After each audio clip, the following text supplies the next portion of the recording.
तो आज हम लोग पढ़ने वाले हैं electric arc welding. Electric arc welding के बारे में आज हम लोग पढ़ने वाले हैं।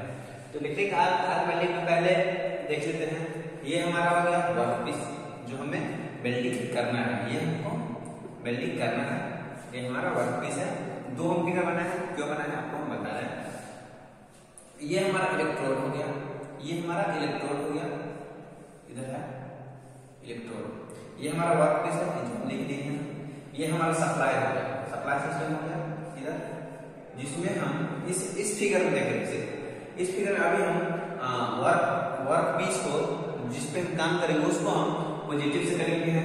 वेल्डिंग में आप देखते हो कि दो तरीके से तार कनेक्ट होता है। एक तो जो हैंडल होता है इलेक्ट्रोड हैंडल, उसमें एक तार आता है, और दूसरा तार जो है वर्कपीस में हम कनेक्ट कर देते हैं। जैसे कि मान लीजिए ये हमारा एक मशीन है, उससे हम वेल्डिंग मशीन है, उससे हम दो तार निकलता है, एक पॉजिटिव एक नेगेटिव। जिसमें हम पहले हम देख रहे हैं जो पॉजिटिव को है जो हम वर्कपीस से कनेक्ट कर देंगे पहले में, और दूसरे में हम लोग वर्कपीस को नेगेटिव से कनेक्ट करेंगे। दूसरे को हम बाद में बात करते हैं। पहले में जो है इलेक्ट्रोड को हम नेगेटिव से कनेक्ट किए हैं, इलेक्ट्रोड को नेगेटिव से कनेक्ट किए हैं।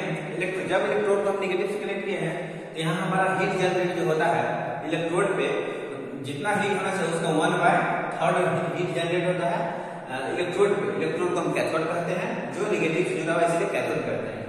तो वहाँ 1/3 हीट जनरेट होता है, और वर्कपीस पे 2/3 हीट जनरेट होता है वर्कपीस पे, ठीक ना। इसको हम कहते हैं direct DCSP, direct current straight polarity, ठीक ना। ये है DCSP, direct current straight polarity. अब जस्ट देखिए सेम प्रोसेस यहाँ है, ये इलेक्ट्रोड है, ये वर्कपीस है, लेकिन यहाँ एक चीज की है, सप्लाई सिस्टम में हम सप्लाई सिस्टम में चेंज किए हैं। इलेक्ट्रोड को हम पॉजिटिव से कनेक्ट कर दिया और वर्कपीस को नेगेटिव से कनेक्ट कर दिया।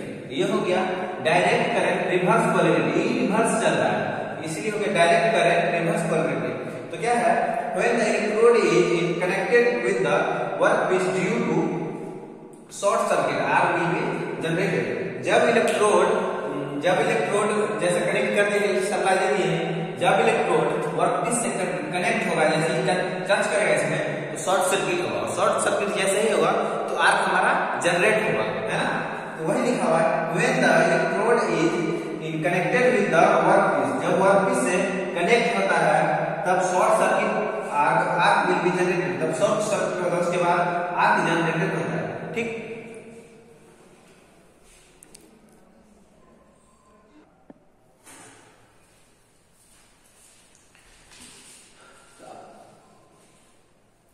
हम लोग पर फिर नेक्स्ट है when the electrons are coming from the cathode। जब इलेक्ट्रॉन तो कैथोड की तरफ से आता है और एनोड, जब इलेक्ट्रॉन कैथोड की तरफ से एनोड पे आता है तो हीट जनरेट, जितना हीट होना चाहिए उसका 2/3 हीट जनरेट हो जाता है। Heat will be generated on the anode, anode पे 2/3 हीट जनरेटेड हो जाता है, and 1/3 heat generated on the cathode. अभी हम उसको आपको बताए थे इसमें,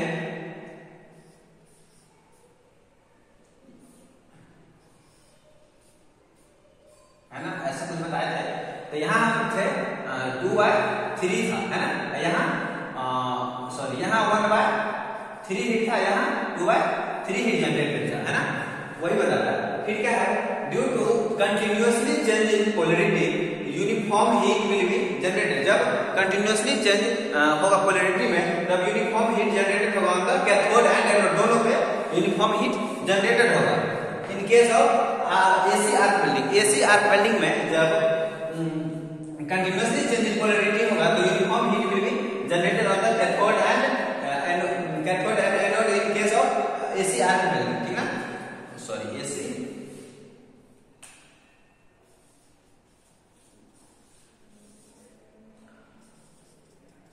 AC आर्क वेल्डिंग, है ना। फिर हम in order to generate the more heat, जब हमको ज्यादा से ज्यादा हीट का जनरेट करना रहता है, in order to generate more heat on the cathode and anode, जब कैथोड और पे ज्यादा हीट जनरेट करना रहता है तो DC arc welding can be used. जब हम लोग को ज्यादा हीट का जरूरत रहता है कोई भी चीज को वेल्डिंग करने के लिए, तो हम लोग DC आर्क वेल्डिंग को यूज करते हैं। तो नेक्स्ट लेक्चर में हम लोग पढ़ेंगे डीसी वेल्डिंग के बारे में, ठीक ना, डीसी आर्क वेल्डिंग के